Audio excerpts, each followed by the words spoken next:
بسم اللہ الرحمن الرحیم۔ سونے کے بعد انسان کی روح کہاں چلی جاتی ہے؟ خوفناک حقیقت۔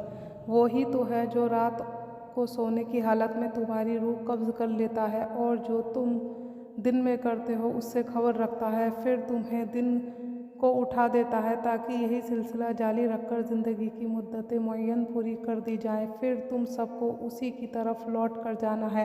پھر وہ تم کو تمہارے عمل جو تم کرتے رہتے ہو ایک ایک کر کے بتائے گا، اور وہ اپنے بندوں پر غالب ہے اور تم پر نگہبان مقرر کیے رکھتا ہے، یہاں تک کہ جب تم میں سے کسی کی موت آتی ہے تو ہمارے فرشتے اس کی روح قبض کر لیتے ہیں اور کسی طرح کی کوتاہی نہیں کرتے۔ پھر قیامت کے دن تمام لوگ اپنے مالک کے برحق اللہ تعالیٰ کے پاس واپس بلائے جائیں گے۔ سن لو کہ حکم اسی کے ہے اور وہ نہایت جلد حساب لینے والا ہے۔ بسم اللہ الرحمن الرحیم۔ پیارے دوستو، اللہ تبارک و تعالیٰ نے انسان کو سب سے خوبصورت اور احسن شکل پر تخلیق فرمایا ہے، اور تخلیق انسان میں اللہ تبارک و تعالیٰ کی قدرت کے بے شمار جلوے اور نشانیاں ہیں۔ اللہ تبارک و تعالیٰ نے انسانی جسم کو بنا کر اس کو روح کی روشنی اور منور کیا ہے اور جسم کے اندر جان داخل کی۔ اب جب تک یہ روح انسانی جسم کے اندر ہے تب تک انسان زندہ ہے۔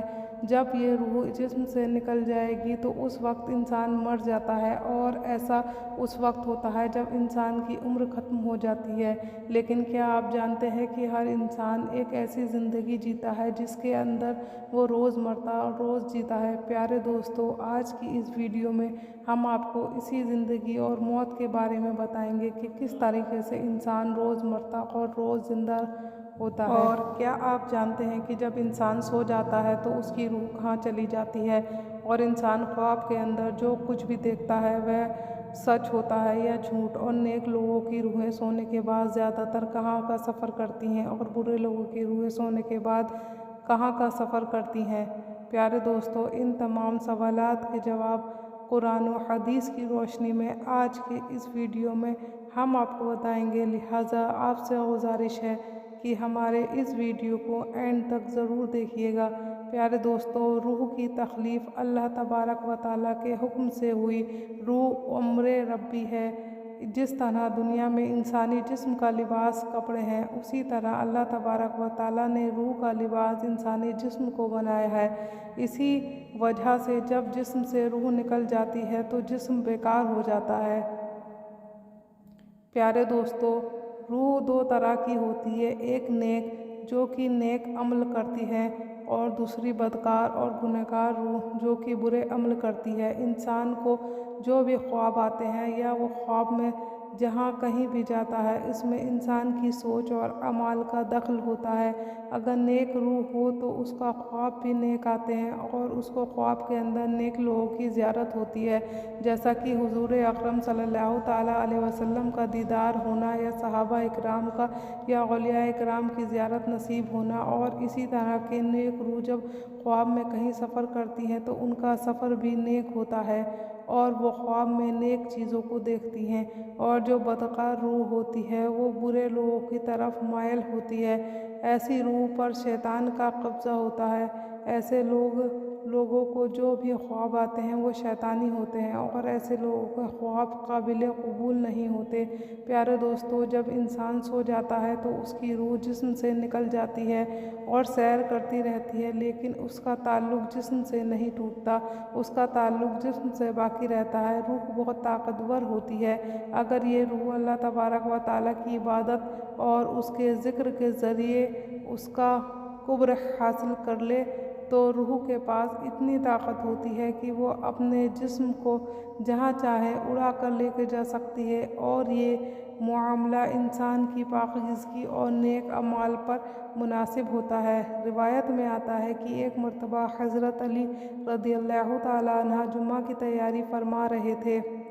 جب خطبہ شروع ہوا تو حضرت علی رضی اللہ تعالیٰ عنہ نے روح کے بارے میں بیان کرنا شروع کیا۔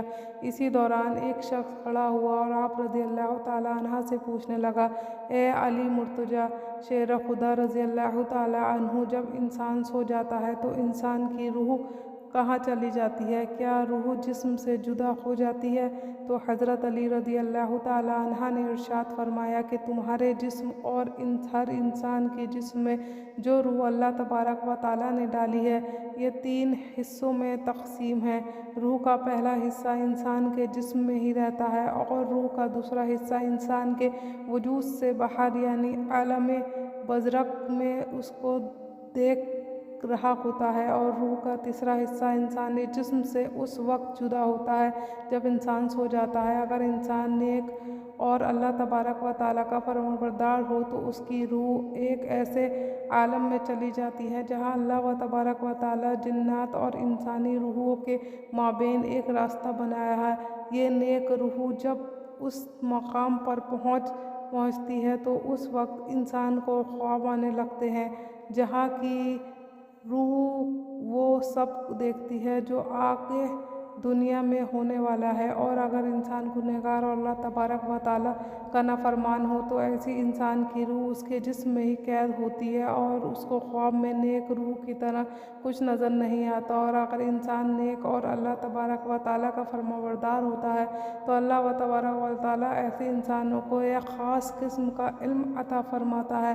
اس علم کے اندر ایسی طاقت ہوتی ہے کہ اگر انسان جب چاہے جہاں چاہے وہاں پر جا سکتا ہے، لہٰذا جب انسان اللہ تبارک و تعالیٰ کو راضی کر لیتا ہے تو اللہ تبارک و تعالیٰ کی روح کو اللہ تبارک و تعالیٰ انسان کی روح کو ہر طرح کی قید سے آزاد فرما دیتا ہے۔ اس وقت اللہ تبارک و تعالیٰ اس کو ایک خاص علم عطا فرماتا ہے جس کے ذریعے سے جہاں چاہے وہیں جا سکتا ہے۔ پیارے دوستو، حقیقت یہ ہے کہ انسان کے خوابوں اور روح کا تعلق انسانی کے اعمال کے ساتھ ہے۔ اگر انسان کی سوچ اچھی ہو تو انسان کو خواب اچھے آتے ہیں، اور اگر انسان کی سوچ بری ہو تو اس کو خواب برے آتے ہیں۔ اللہ تبارک و تعالیٰ سے دعا ہے کہ اللہ تبارک و تعالیٰ ہمیں نیک اعمال کرنے کی توفیق عطا فرمائے اور حضور پاک صلی اللہ تعالیٰ علیہ وسلم کے بتائے ہوئے راستے پر چلنے کی توفیق عطا فرمائے۔ آمین۔